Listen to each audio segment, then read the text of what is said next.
સ્વાગત છે આપનું નેશન પ્લસ ન્યૂઝમાં। હું છું આપની સાથે હેતલ ભગત। વડોદરાના મહાત્મા ગાંધીનગર ગૃહ ખાતે નિસહાય માનવ કલ્યાણ સંઘ અને હરિસેવા ટ્રસ્ટના સંયુક્ત ઉપક્રમે દિવ્યાંગજનો અને પ્રજ્ઞાચક્ષુઓના પડતર પ્રશ્નો તેમજ મોંઘવારીના મુદ્દે ધરણા પ્રદર્શન યોજવામાં આવ્યું હતું।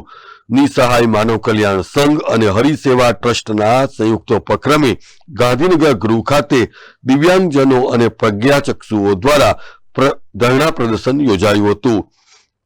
દિવ્યાંગજનો અને પ્રજ્ઞાચક્ષુઓ દ્વારા રાજ્ય સરકાર અને કેન્દ્ર સરકાર સમક્ષ તેઓની પડતર સમસ્યાનો ઉકેલ લાવવા માટેની વારંવારની રજૂઆત કરવામાં આવી છે। નિસહાય માનવ કલ્યાણ સંઘ વડોદરા કે જેઓ ડૉક્ટર સલીમ સાહેબ વોરાના નેતૃત્વ હેઠળ છેલ્લા 30 વર્ષથી પ્રજ્ઞાચક્ષુઓ માટે, દિવ્યાંગો માટે અને આર્થિક રીતે નબળા વર્ગો જે છે સમાજમાં એને લાભ આપવા માટેથી સંસ્થા કાર્યરત છે।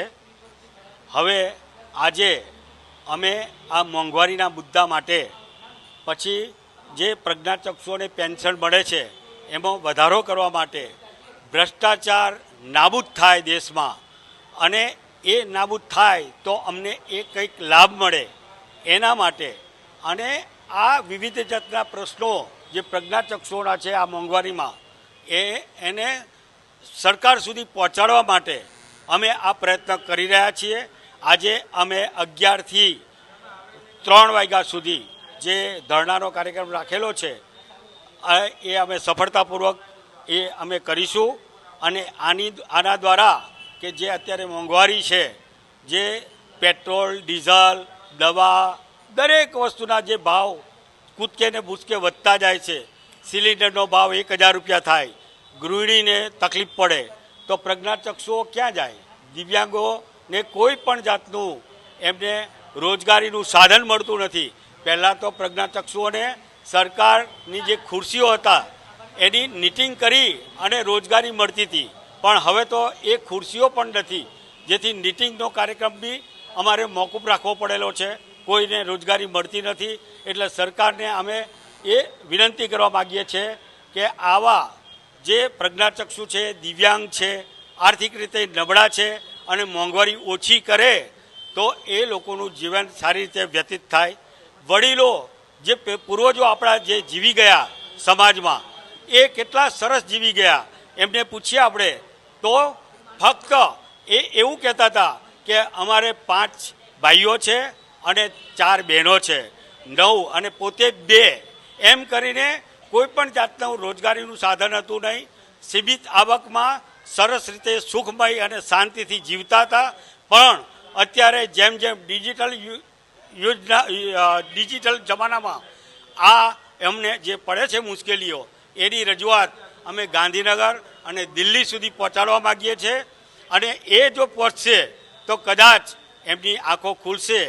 આ રીતે અમે આ કાર્યક્રમ રાખેલો છે અને ત્યાર પછી અમે આ લોકોને આવા ને આવા કાર્યક્રમો આપતા રહીશું કે જ્યાં સુધી અમારી માગણીઓ સંતોષ નહીં થાય ત્યાં સુધી।